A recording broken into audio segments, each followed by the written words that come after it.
Hello and welcome back to the lab. Today on the bench we have a 475 non-A. This is a 200 megahertz scope from the Tektronix company. The 475A is a 250 megahertz scope, if I am remembering my spec sheets correctly. This was another candidate for restoration that was given to me, well, not given to me, but was brought into the lab to try to get this up and running for another technician. So we're going to give this one a shot. The last 475 that we worked on ended up being a catastrophic failure. I did end up tracking down that sweep issue that I was fighting to the timing board, but because it was on the timing board, I checked all the active components and everything on the timing board, and I checked all the cam switches, and everything was checking out fine, which means that's going to be a pretty much unobtainium fix. So even the revisit on that one ended up not going according to plan. So to get started with this one, obviously when you take one of these scopes in for repair, there's a couple things that you should just assume you have to do to get a scope of this vintage up and going again. One is the attenuators are going to need to be cleaned and serviced. There's just no way around it. Power supply might need replacing on 400 series Tech scopes and even the 7K scopes. Tech ran the tantalum ratings very close to the voltage rail, so if there's too much AC ripple on the DC rails, it can overvolt the tanks and blow them up.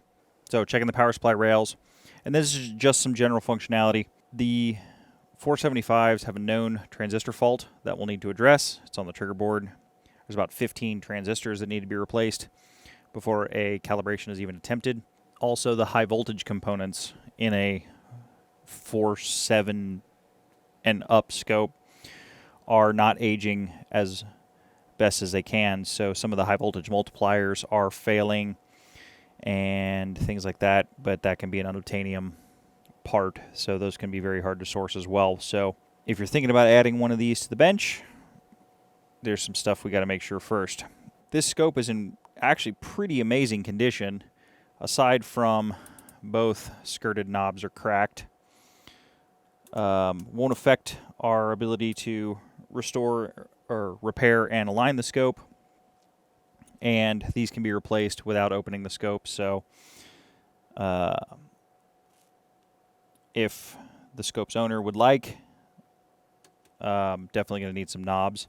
Nice thing is on these, the skirts are okay. On the other scope that I looked at, the paint was wore off the skirt, which is a problem for setting of the attenuator. So to get started, I'm going to crack the attenuators open, get those serviced, and then we'll move into doing some DC and AC ripple on the power supply, or DC checks and then AC ripple on the power supply, see how that goes. If everything there checks out okay, we'll move into replacing transistors. If everything there still checks out okay, then we'll get into a calibration and an alignment on this particular scope. On the 400 series scopes, the calibrations and or alignments, whichever you would prefer, are very extensive and quite long. So in this video, I'm just going to go through this particular unit. I have a playlist on the channel that has an extensive and in-depth calibration and alignment procedure for both the 465 and the 475s. With that, let me get started on the attenuators and we'll go from there. All right, as is normal when you do one of these 400, above the 465 is what I should say. You end up with a pile of bad transistors. We do know from a previous episode on the channel that all of these are bad. They are leaky. If you put these in a transistor tester, you see this leakage diode between the emitter and the collector. That diode should not be there, and all these transistors are faulty. So I have a complete video on that for more details, but all of these are bad. Let me flip the scope around, put it back on its bottom, and then see if we get a trace. No smoke. Okay, hopefully no smoke and no excitement. Well, that looks good so far. Let's throw a trace on it. Make sure it stays triggering and all that good stuff. Alright, we have a 8 volt 8-volt peak to peak. And this will put on 5. Give us a little bit of trace. Where's our trace? Auto.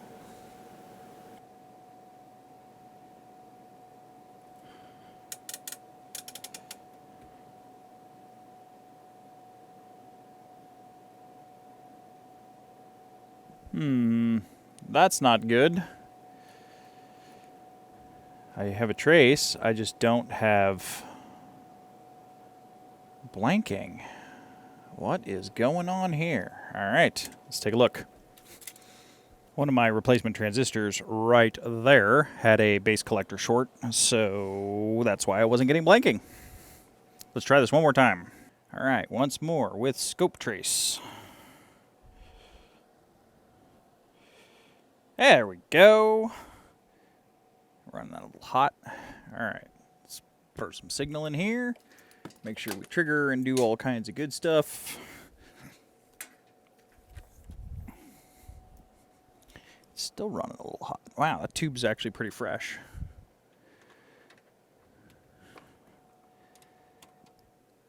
Boom. All right, we have a trace. I'll let the scope burn in, make sure we don't have any other problems, and then we will go from there.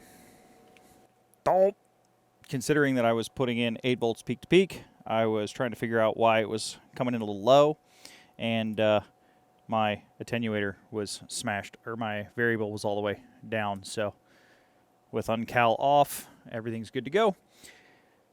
And I'm going to let that chill for a while. Not burn the tube, so we'll just shut that off, but then leave everything else on. Just let it get nice and hot, see if we have any other problems. I will monitor if the attenuator starts to go crazy. I'll get the trigger set to pretty much the center. Yeah, you can see the light. Trigger set to pretty much center, so I'll see the trigger light start flickering in the background. So that's kind of the way I run the long-term testing with the scope without needing to burn the CRT. I don't need to stare at this all day when I'm not taking measurements because I have the trigger light, and if the attenuator goes nuts, the trigger will go nuts. So we'll see what happens. If nothing else, we're into calibration. Actually, I need to check AC ripple on the power supply yet. I haven't done that. But once we get through that, we'll be into calibration. And then as long as nothing shows up during the calibration routine, this guy will be ready to go back to its owner. Well, I was going to work on tightening up the variable control on channel 2, and the coupler is busted. So if there isn't electrical problems, there's mechanical problems with these. So what I've got to do is I've got to pull this board off, pop these out, got the attenuators disconnected. This will lift off the attenuators, and they can stay, but this whole section is going to come out, and that'll let me get to the coupler, which is right about here and right about there. So it's pretty deep in the unit. I got to get all this stuff unplugged. I'm going to take a lot of pictures, pull the position controls off, and then that will let me get to the variable control. Okay, here's how far down you need to tear out the vertical board to get to the coupler. I was able to use a bent pair of tweezers and sneak the coupler in this way using the fiberglass rod to push from the front of the unit.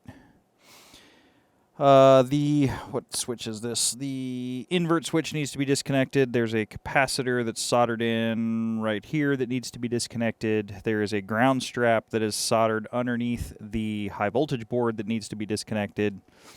The high voltage cover is off.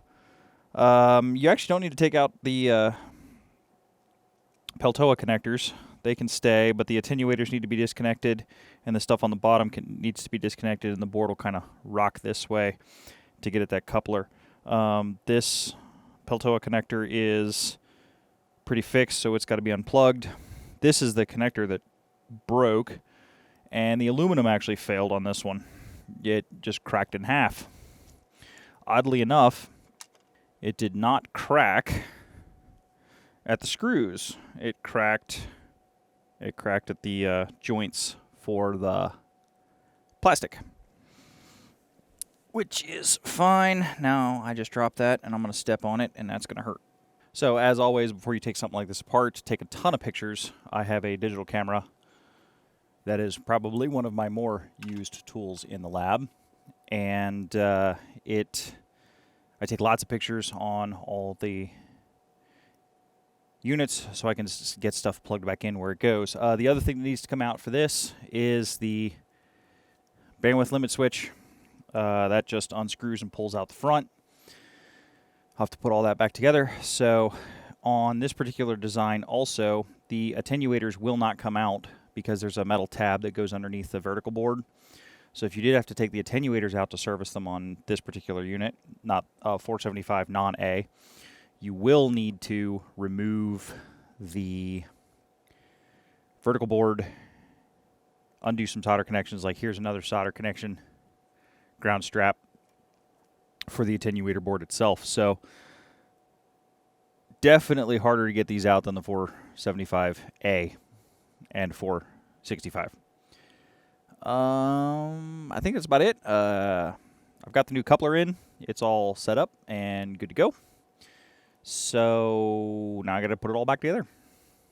One other thing that's really important to disconnect from the vertical board before you remove it is the delay line. This would not handle the bending very well. Fortunately, Tech did not solder this to the board. It is just press fit into some board connectors. So all we have to do is get it lined up and push down. We should be good. But I'll get that reinstalled, and then I got all the rest of the connections made, and we'll fire it up and see if make sure it works. Okay, let's see. Make sure we don't have any smoke and things work the way we expect them to.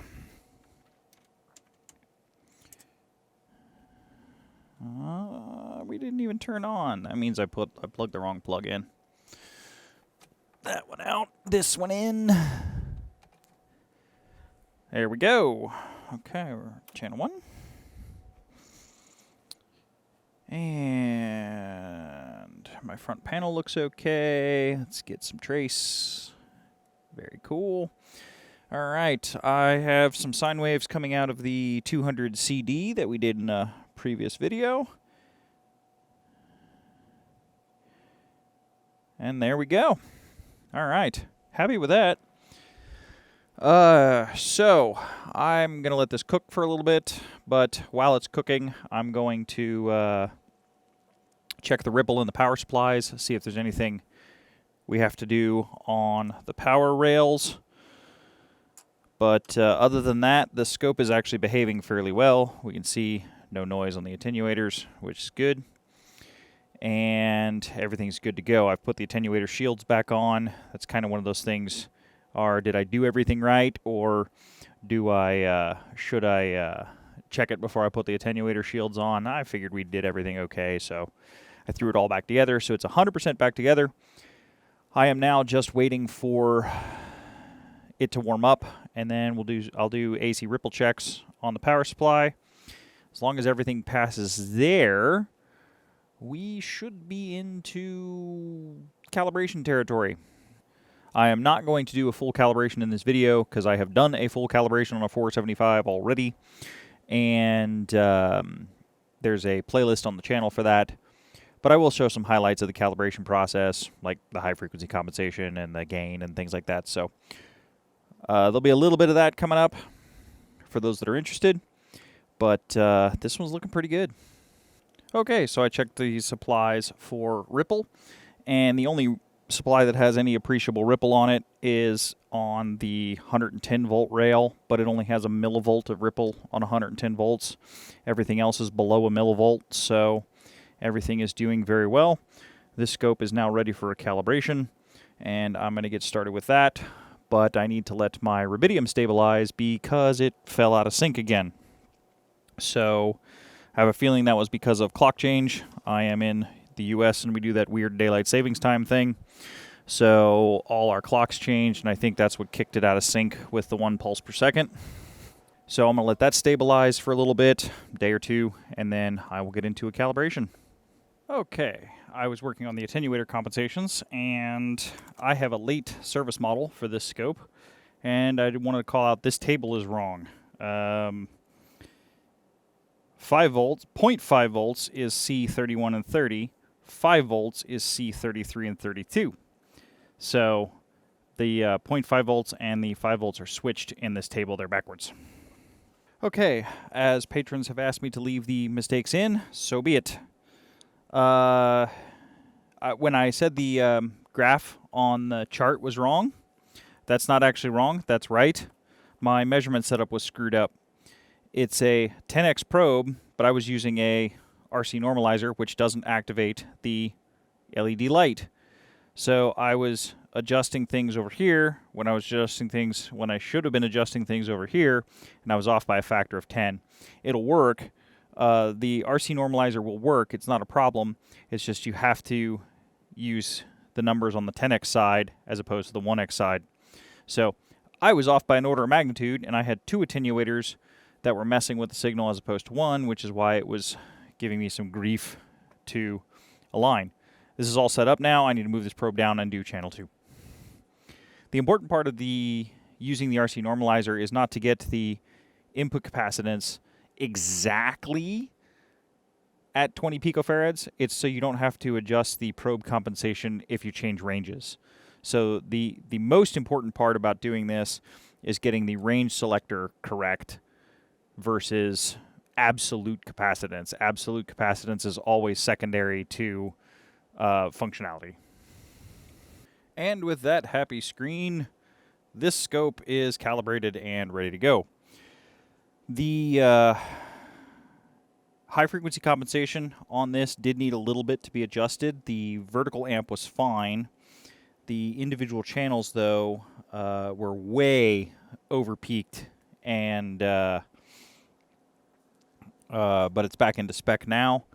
I was getting about 4.8 divisions when I did the bandwidth test, so a little bit over 200 megahertz, which is fine for a 475. Everything was going good. The timing circuits in this particular scope are absolutely amazing. Even with all the work we did to it, nothing needed to be adjusted in the timing section. Everything was dead on perfect. It's amazing.